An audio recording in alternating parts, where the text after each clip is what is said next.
Dulan 400 ka mga sakong bugas sa Mandawi City nga wala mahalin sa programang Sugbo Merkadong Barato kun SMB planong iuli sa syudad ngadto sa Kapitolyo. Ano ang report ni Nico Sereno?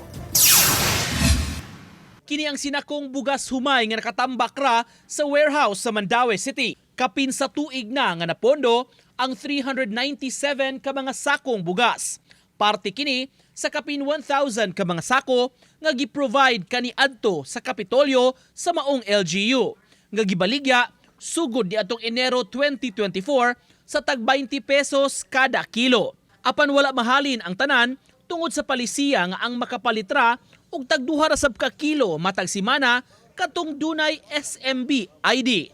Wa na may nahalin, so we initiated nga dadon na to sa kining barangay. Okay. So sa SWS, sa Treasurer's Office, and other kanang offices ug baligya, but nito po wag gyud mahalin gyud ba. Gusto karon ni Mayor Jongki Uwano ipapauli na lang ang mga sinakong bugas ngadto sa Kapitolyo.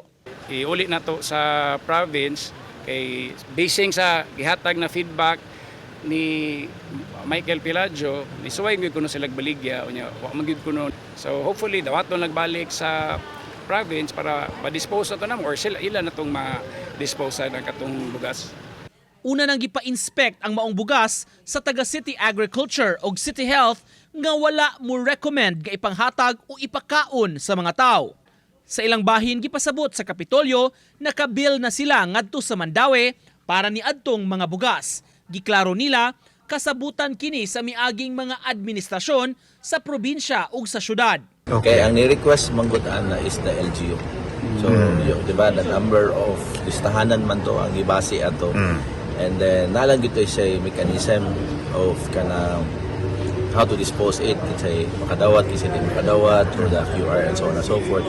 That was clear in terms of the guidelines na gihatag, pero in terms of pag-execute na ana to the level of the local government sa City of Mandawi, ilan na tong call, ilan na tong. Una nang gipahibaw sa probinsya ang pagpaningil nila sa kapin 1 million pesos nga bayad sa mga sinakong bugas. Considered as sold. Consider as sold. Kaya ang proceeds ato, di ba, ang halin is ibalik sa Kapitolyo. Oh, mura ra gyud nahog na ni palit mura investment ba. Dili wa boy halin gyud to. Mura ra gyud subsidy gyud. Yep. Yeah, so ni subsidize ang province of Cebu province at that time, and then ang part na lang is katong ipaningil mo tong part of Dali City. Uban ni Cleofer Lumayag, Nico Sereno, Balitang Bisdak.